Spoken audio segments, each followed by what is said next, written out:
Hola a todos, hoy les vamos a hablar sobre cómo aprende el cerebro. Mi tirada está conformada por Casarrubias Martínez Francisco, Raya Islas Carla Mariana y su servidora García Gámez Atsiri. Yo les voy a hablar sobre cómo aprende el cerebro y sus afecciones a los lóbulos. A veces pensamos que al hablar del aprendizaje solo es aprender y ya, pero el ser humano tiene la capacidad de aprender con los estímulos que hay en su entorno gracias al sistema nervioso. Pero, ¿ustedes sabían cuánto pesa un cerebro humano? Ok, la respuesta es que pesa entre 1,3 kg a 1,4 kg. Además, cada hemisferio procesa las cosas de manera distinta. Por ejemplo, el hemisferio izquierdo reconoce fácilmente las cosas de manera positiva, mientras que el derecho reconoce las cosas de manera negativa. Pero no nos olvidemos de la zona central, ya que esta se enfoca en la cuestión de las emociones, el sueño, la atención y demás.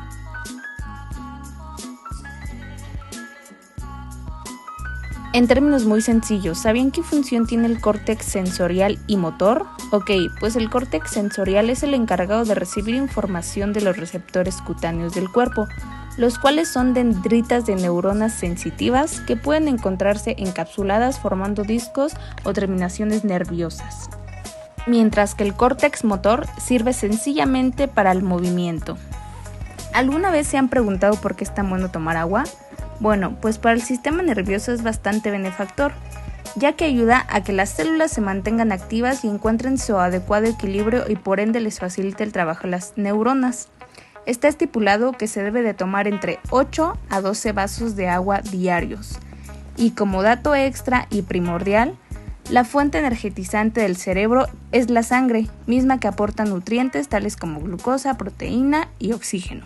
Y claro que no nos olvidamos del cerebelo, que está ubicado de parte del abajo posterior del cerebro y detrás del tronco cerebral, ya que este procesa información proveniente de otras áreas del cerebro, es decir, controla el equilibrio para caminar y estar parado y otras funciones motores complejas. Cada lado de tu cerebro posee 4 lóbulos que forman parte del cerebro, y son unas zonas anatómicas que componen cada hemisferio cerebral y que se encargan de controlar y coordinar la mayoría de las funciones motoras, sensitivas y cognitivas del ser humano. El primero es el lóbulo frontal, el cual es importante para las funciones cognitivas y el control de la actividad o el movimiento voluntario. El segundo es el lóbulo parietal, pues este procesa información relacionada con la temperatura, el gusto, el tacto y el movimiento. Mientras que el lóbulo occipital es el responsable de todas las cuestiones de la visión. Y finalmente el lóbulo temporal, pues este procesa los recuerdos y los integra con las sensaciones del gusto, el oído, la vista y el tacto. Por ejemplo, Julie es una niña muy callada, por lo que de primera instancia no menciona que tiene un problema con su vista. Debido a su estatura, la profesora Mariana decide cambiarlo a una de las bancas de hasta atrás. Pasados los días, Julio comienza a entregar apuntes incompletos o con palabras distorsionadas, por lo que la profesora decide regresarlo a su lugar habitual y comienza a notar que se desenvuelve de mejor manera. Esto significa que Julio presenta una disfunción en el lóbulo occipital, pues este es el encargado de la visión. Ahora bien, hablemos del sistema límbico, sus funciones estructurales y su relación con el aprendizaje. El sistema límbico consta de varias estructuras, como lo es el tálamo, el hipotálamo, el hipocampo, la amígdala, la corteza prefrontal, el bulbo olfatorio y el giro cingulado. El sistema límbico desempeña un papel fundamental en la arquitectura y en los procesos biológicos, como lo es la memoria, la cognición, el aprendizaje, las emociones, las adicciones y los estados de alerta. Además, el hombre es un ser esencialmente emocional, que logra a través de los filtros emocionales de su cerebro poder llevar a cabo los procesos cotidianos de la vida. Las emociones influyen en la atención, la memoria y el razonamiento lógico, de forma que bien gestionadas nos ayudan a prestar atención a lo que realmente sucede en nuestra vida. Sin emociones no hay curiosidad, no hay atención, no hay aprendizaje y no hay memoria. Es momento de hablar de las funciones estructurales del sistema límbico. La función del tálamo es integrar la información sensorial dirigida a la corteza. El hipotálamo, por su parte, es el encargado de la regulación de los estados de ánimo, de la temperatura corporal, del sueño, de los impulsos sexuales, del hambre y de la sed. La principal función del hipocampo es la de mediar en la generación y la recuperación de los recuerdos, en conjunto con muchas áreas repartidas por la corteza y con otras áreas del sistema límbico. La principal función de la amígdala es el procesamiento y almacenamiento de la reacción emocional, fundamental para la supervivencia del individuo. Es la encargada de recibir las señales de peligro, potencializarlas y desarrollarlas en una serie de reacciones que ayuden a la autoprotección. Se encarga también de la formación y almacenamiento de memorias asociadas a sucesos emocionales. La corteza prefrontal es la responsable de la planificación motora, la organización y la regulación, además de la integración de la información sensorial y como tecla de acceso y regulación de las funciones y acciones intelectuales. El bulbo olfatorio capta y procesa la información proveniente de los receptores odoríferos situados en la mucosa nasal. El giro cingulado, por su parte, realiza un papel de conexión entre los aspectos volitivos, motores, cognitivos, emocionales y menéxicos. Además, se encarga del aprendizaje de las vocaciones emocionales, lo que facilita la formación de los apegos a largo plazo, sobre todo el apego entre madre e hijo. Contextualicemos la participación del sistema límbico con una experiencia vivida. Cuando estamos enamorados experimentamos distintas sensaciones, emociones y motivaciones. Las relaciones de este proceso con el sistema límbico es fundamental. Cada estructura cerebral se encargará de desarrollar una función. El hipotálamo, por su parte, en conjunto con la amígdala, archivarán los recuerdos placenteros. La amígdala se va a desactivar y ya no prevendrá lo que podrá suceder.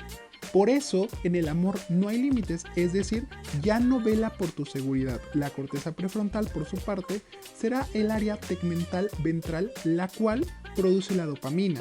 Gracias a la producción de la dopamina, vamos a estar felices. Por su parte, el giro cingulado reconocerá las sensaciones.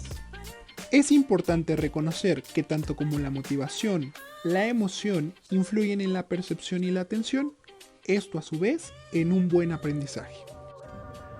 Y bueno, ya casi a punto de finalizar, abordaremos dos últimos temas. Sí, estoy hablando de la sinapsis y los neurotransmisores.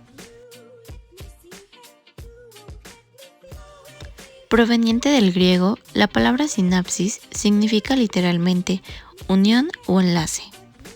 Siendo más claros, esta es la unión entre dos neuronas, mediante la cual se consigue la transmisión de la señal nerviosa. Ahora bien, abordemos este tema describiendo los dos tipos de sinapsis que pueden suceder. Las sinapsis eléctricas.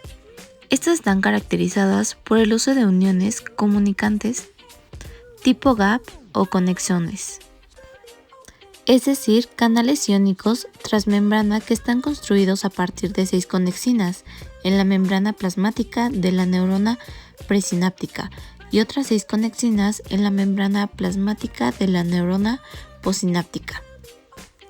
Continuamos con la sinapsis química, que son las que predominan en el 90% de neuronas.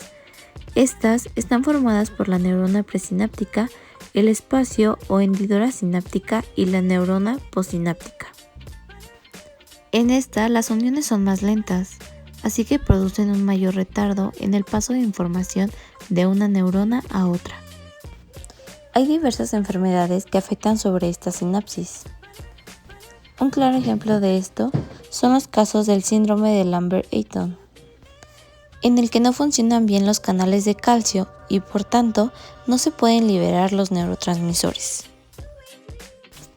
Ahora bien, pasemos a nuestro segundo tema, los neurotransmisores, los cuales son mensajeros químicos que transportan, impulsan y equilibran las señales entre las neuronas y las células de todo el cuerpo. Estos están implicados en el funcionamiento normal del sistema nervioso, pero también están implicados en diversas enfermedades. Estos trabajan constantemente para mantener el funcionamiento de nuestro cerebro, controlando desde nuestra respiración hasta los latidos del corazón,